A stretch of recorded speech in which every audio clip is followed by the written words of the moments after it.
Hi hello ನಮಸ್ಕಾರ ಸ್ನೇಹಿತರೆ, ನಾನು ನಿಮ್ಮ ಮನೆಯ ಮಗಳು Girija Hiremath. Welcome to Gavisiri all in one channel. ಇವತ್ತಿನ ನನ್ನ ರೆಸಿಪಿ ರಾಗಿ ರೊಟ್ಟಿ. ಬನ್ನಿ ರಾಗಿ ರೊಟ್ಟಿ ಅಥವಾ ರಾಗಿ ದೋಸೆ ಹೇಗೆ ಮಾಡೋದು ಅಂತ ನೋಡ್ಕೊಂಬಿಡೋಣ.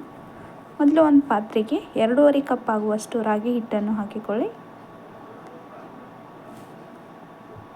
ಮೊದಲೇ ಸಾಣಿಸಿ ತೊಗೊಂಡಿರುವಂಥ ರಾಗಿ ಹಿಟ್ಟು, ಅದಕ್ಕೆ ಒಂದು 1/4 ಕಪ್ ಆಗುವಷ್ಟು ಸಣ್ಣಗೆ ಹೆಚ್ಚಿದ ಈರುಳ್ಳಿ, ಒಂದು 1/4 ಕಪ್ ಆಗುವಷ್ಟು ತುರಿದ ಸೌತೆಕಾಯಿ, ಕೊತ್ತಂಬರಿ ಸೊಪ್ಪು, ತುರಿದ ಕ್ಯಾರೆಟ್ 1/4 ಕಪ್, ಸ್ವಲ್ಪ ಕರಿಬೇವು, ಸ್ವಲ್ಪ ಹಸಿಮೆಣಸಿನ್ಕಾಯಿ, ಚಟ್ನಿ ಅಥವಾ ಗ್ರೀನ್ ಚಿಲ್ಲಿ ಪೇಸ್ಟ್, ರುಚಿಗೆ ತಕ್ಕಷ್ಟು ಉಪ್ಪನ್ನು ಹಾಕಿ ಚೆನ್ನಾಗಿ ಮಿಕ್ಸ್ ಮಾಡೋಣ. ಕೈಯಿಂದಲೇ ಮಿಕ್ಸ್ ಮಾಡಿ ಚೆನ್ನಾಗಿ ಮಿಕ್ಸ್ ಆಗುತ್ತೆ. ಎಷ್ಟು ಬೇಕೋ ಅಷ್ಟು ನೀರು ಹಾಕ್ಕೊಳ್ಳಿ. ಚಪಾತಿ ಹಿಟ್ಟಿನಕ್ಕಿಂತ ಸ್ವಲ್ಪ ಮೆದುವಾಗಿ ಹಿಟ್ಟನ್ನು ಮಿಕ್ಸ್ ಮಾಡಿ ನೀರು ಸ್ವಲ್ಪ ಸ್ವಲ್ಪ ನೋಡಿಕೊಂಡು ಹಾಕ್ತಾ ಹೋಗಿ.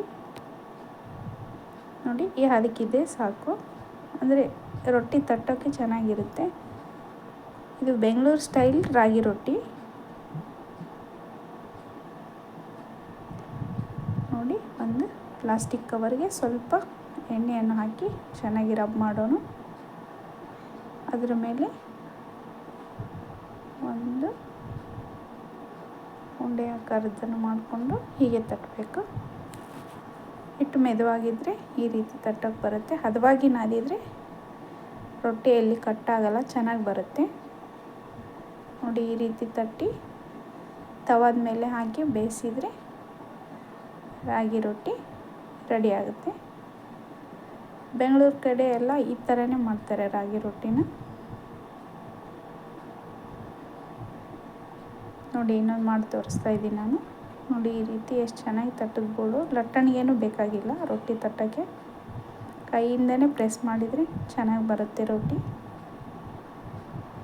ನೋಡಿ, ಹಾಕಿದ್ದೀನಿ. ಇದಕ್ಕೆ ಒಂದು ಸ್ವಲ್ಪ ಎಣ್ಣೆಯನ್ನು ಅಥವಾ ತುಪ್ಪವನ್ನು ಬಳಸಿ ಈ ರೀತಿ ಎಣ್ಣೆಯನ್ನು ಸ್ಪ್ರೆಡ್ ಮಾಡಿ ಹಚ್ಚಿ ಎರಡೂ ಬದಿ ಚೆನ್ನಾಗಿ ಬೇಯಿಸಿ. ಕಡಿಮೆ ಊರಿನಲ್ಲಿ ಚೆನ್ನಾಗಿ ಬೇಯಿಸಬೇಕು. ಸ್ವಲ್ಪ ದಪ್ಪ ಇರುತ್ತಲ್ಲ ರೊಟ್ಟಿ, ಬೇಯೋದಕ್ಕೆ ಸ್ವಲ್ಪ ಟೈಮ್ ತೊಗೊಳುತ್ತೆ. ಇದೇ ಹಿಟ್ಟಿಂದ ಇನ್ನೊಂದು ಥರ ಮಾಡಿ ತೋರಿಸ್ತಾ ಇದ್ದೀನಿ ನಾನು. ಈ ರೀತಿ ತಟ್ಟಕ್ಕೆ ಬರದೇ ಇರೋರು ಈ ರೀತಿ ತೆಳುವಾಗಿ ಮಾಡಿಕೊಂಡು ದೋಸೆ ಥರನೂ ಮಾಡ್ಬೋದು. ನೋಡಿ, ಈ ಥರ ಇದು ತುಂಬ ಈಸಿಯಾಗಿರುತ್ತೆ. ನಾನು 2 ಪ್ರೊಸೀಜರ್ನಲ್ಲೂ ಮಾಡಿ ತೋರಿಸಿದ್ದೀನಿ. ನಿಮಗೆ ಯಾವ ಪ್ರೊಸೀಜರಲ್ಲಿ ಇಷ್ಟ ಆಗುತ್ತೆ ಆ ರೀತಿ ನೀವು ಮಾಡ್ಕೋಬೋದು. ಇದಕ್ಕೆ ಇದೇ ತರಕಾರಿ ಹಾಕಬೇಕಂತೇನಿಲ್ಲ.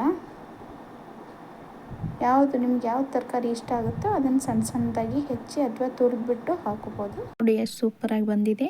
ತುಂಬ ಟೇಸ್ಟಿಯಾಗಿ ಹೆಲ್ತಿಯಾಗಿರುವಂಥ ರಾಗಿ ದೋಸೆನ ನಾವು ಮಾಡಿದ್ದೀವಿ. ನೋಡಿ, ಎಷ್ಟು ಚೆನ್ನಾಗಿ ಬರ್ತಿದೆ. ಈ ರೀತಿಯೂ ಮುಚ್ಚಿನೂ ಬೇಯಿಸ್ಬೋದು ಅಥವಾ ಓಪನ್ ಇಟ್ಟು ಬೇಯಿಸ್ಬೋದು. ನಾನು ಎಲ್ಲ ರೀತಿಯೂ ತೋರಿಸ್ತಾ ಇದ್ದೀನಿ.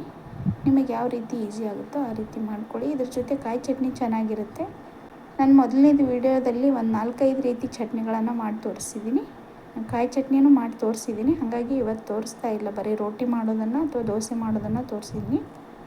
ನಿಮಗೆ ವೆರೈಟಿ ಚಟ್ನಿಯ ವಿಡಿಯೋಗಳು ಬೇಕನ್ನಿಸಿದರೆ ನನ್ನ ಚಾನಲ್ನ ಹೋಗಿ ವೀಕ್ಷಿಸಿ. ಈ ಮೊದಲು ಮಾಡಿರುವಂಥ ವಿಡಿಯೋಗಳನ್ನು ನೋಡಿ. ನಿಮಗೆ ಯಾವ ರೀತಿ ಚಟ್ನಿ ಬೇಕೋ ಆ ರೀತಿ ಚಟ್ನಿ ವಿಡಿಯೋಗಳು ಸಿಗುತ್ತವೆ. ನಾನು ಮಾಡಿರೋ ವಿಡಿಯೋ ನಿಮಗೆ ಇಷ್ಟ ಆಗಿದ್ದರೆ ಲೈಕ್ ಮಾಡಿ, ಶೇರ್ ಮಾಡಿ, ಸಬ್ಸ್ಕ್ರೈಬ್ ಮಾಡೋದನ್ನು ಮರಿಬೇಡಿ ಫ್ರೆಂಡ್ಸ್.